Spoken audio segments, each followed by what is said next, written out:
This week's topic is on Japan's foreign influences during the Middle Ages. Japan has a very unique culture because it was isolated from the rest of the world since it's an island.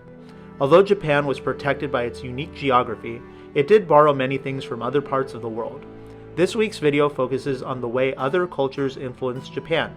Goods, ideas, skills, and customs came to Japan from other Asian countries such as Korea and India.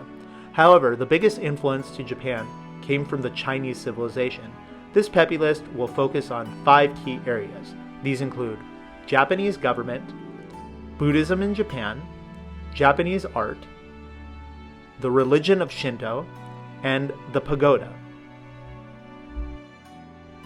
First on the list is Japan's government during the Middle Ages. China had the greatest influence on Japan during its early history. A strong centralized government supported by many bureaucrats was an area that Japan borrowed from China. This happened during the reign of Prince Shotoku by borrowing Confucian ideas, and he enacted a document called the 17-Article Constitution that made the Emperor of Japan the supreme ruler. By the 8th century, the imperial government looked much like China's. The Japanese also made a similar capital modeled after the Chinese capital at the time, Chang'an. Japan's capital changed many times during its history, and many people are surprised that it was not always Tokyo. Next on the list is Buddhism in Japan. Buddhism was borrowed from India. It came to Japan from China by way of Korea. It took about 1,000 years for Buddhism to reach Japan, as it started in India nearly 500 BCE. The form of Buddhism that came to Japan was known as Mahayana Buddhism. A Korean king sent a statue of the Buddha to the Japanese emperor and recommended the religion to Japan. After a long debate, the Japanese emperor and his court accepted the new religion. In the beginning, the Japanese mostly learned about Buddhism from Buddhist monks and teachers from Korea. Buddhism did not take the place of Shinto, the original Japanese religion, and in a way both faiths blended and were successful in Japan. Third on the list is Japanese art.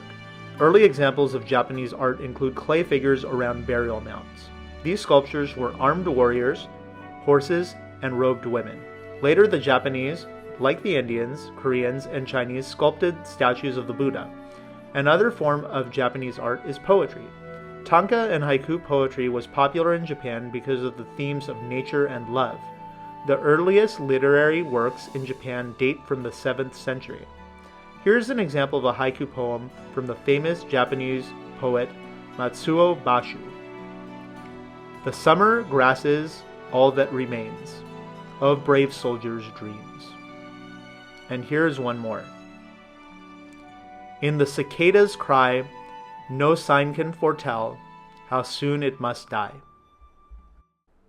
Fourth on this week's list is Shinto.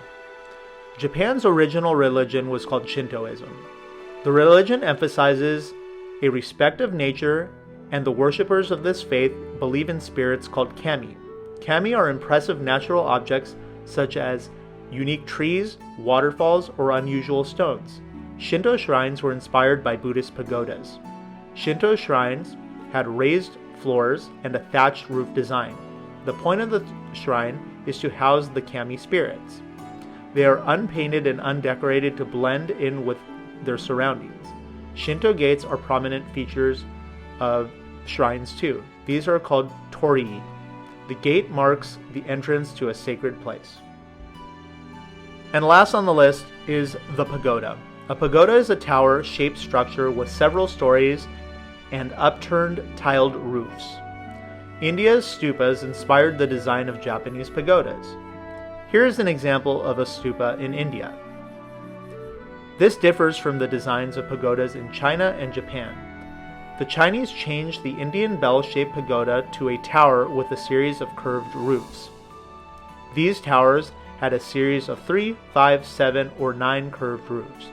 Inside the pagodas were relics of the Buddha and bodhisattvas. A bodhisattva is a sort of like an angel in Christianity. It is a person who is able to reach nirvana, but delays doing so to save the suffering and those who have not reached enlightenment themselves. So in this week's Peppy List, to review, we covered Japan's foreign influences during the Middle Ages. The 3 main cultures that influenced Japan were China, India, and Korea. We talked about Japanese government, Buddhism in Japan, Japanese art, Shintoism, and the Pagoda. I hope you like this list. Please subscribe if you enjoyed it. My next video is on Japan's Golden Age.